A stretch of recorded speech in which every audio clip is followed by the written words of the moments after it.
Assalamualaikum warahmatullahi wabarakatuh. Perkenalkan, nama saya Triulia Marcelita dari Program Studi Pendidikan Bahasa dan Sastra Indonesia dengan NIM 2302 101402017. Di sini saya akan menjelaskan mengenai materi saya, yaitu penegakan hukum di Indonesia. Baik, di sini ada 6 poin pembahasan, yaitu yang pertama, sejarah sistem penegakan hukum di Indonesia. Yang kedua, pengertian penegakan hukum. Yang ketiga, peran lembaga-lembaga penegakan hukum. Yang keempat, proses penegakan hukum. Yang kelima, kasus-kasus hukum di Indonesia. Dan yang terakhir, kesimpulan. Sejarah sistem hukum di Indonesia.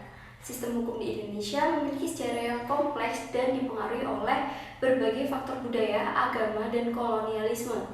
Awalnya, hukum adat mendominasi, namun seiring masuknya agama Islam dan kolonialisme Belanda, terjadi perubahan secara signifikan. Hukum adat tetap relevan di tingkat lokal, sementara hukum Islam mempengaruhi beberapa aspek. Pada masa kolonial Belanda ditetapkan hukum tanah, hukum dagang, dan hukum pidana Belanda. Sejarah kemerdekaan di Indonesia, hukum nasional dibentuk mencakup unsur-unsur adat Islam dan Barat. Konstitusi 1945 menjadi dasar hukum negara, dan sistem hukum di Indonesia terus mengalami perkembangan sejak saat itu. Pengertian penegakan hukum.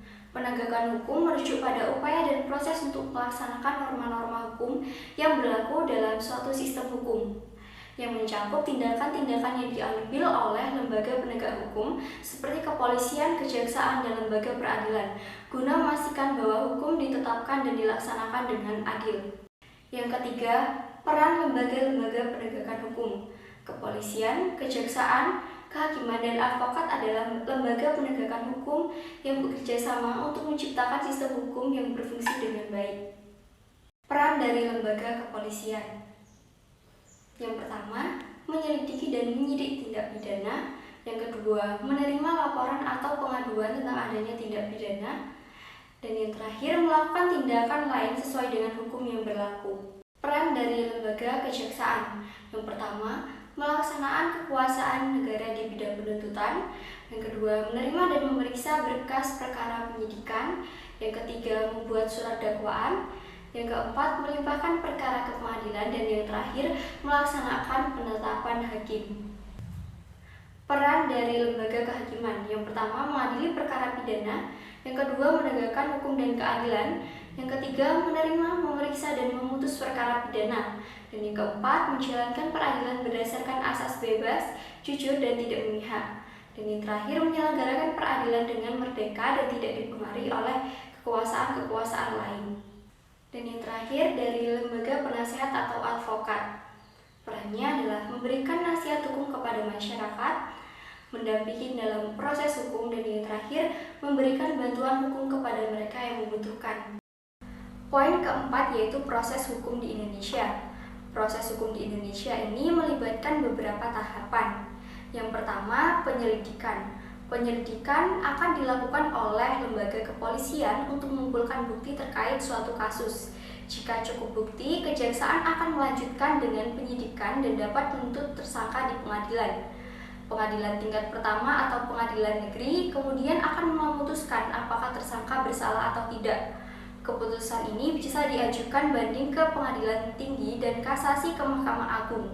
Selain itu, ada juga Komisi Pemberantasan Korupsi atau KPK yang menangani kasus korupsi secara khusus. Poin yang kelima yaitu kasus-kasus hukum di Indonesia.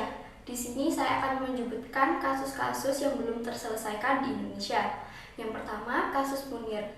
Jadi meskipun terdapat hukuman bagi pelaku pembunuhan aktivis HAM Munir, upaya untuk mengungkap pihak yang berada di balik pembunuhan tersebut ini belum sepenuhnya berhasil. Yang kedua, kasus pembunuhan aktivis HAM pada 1998. Sejumlah kasus pembunuhan dan pelanggaran HAM selama peristiwa 1998 ini belum sepenuhnya terselesaikan dan impunitas masih menjadi isu. Yang ketiga, kasus Novel Baswedan. Pelaku penyerangan terhadap penyidik KPK Novel Baswedan belum berhasil ditangkap dan motivasi dibalik serangan tersebut masih menjadi misteri. Dari beberapa kasus yang belum terselesaikan di Indonesia menunjukkan bahwa tantangan besar ini masih dihadapi dalam menegakkan keadilan dan mengungkap kebenaran. Pelibatan masyarakat dan lembaga penegak hukum perlu diperkuat untuk memastikan penyelesaian yang adil dan transparan terhadap kasus-kasus tersebut. Upaya pemberantasan impunitas dan peningkatan integritas sistem hukum menjadi kunci dalam menjaga kepercayaan publik terhadap proses peradilan di Indonesia.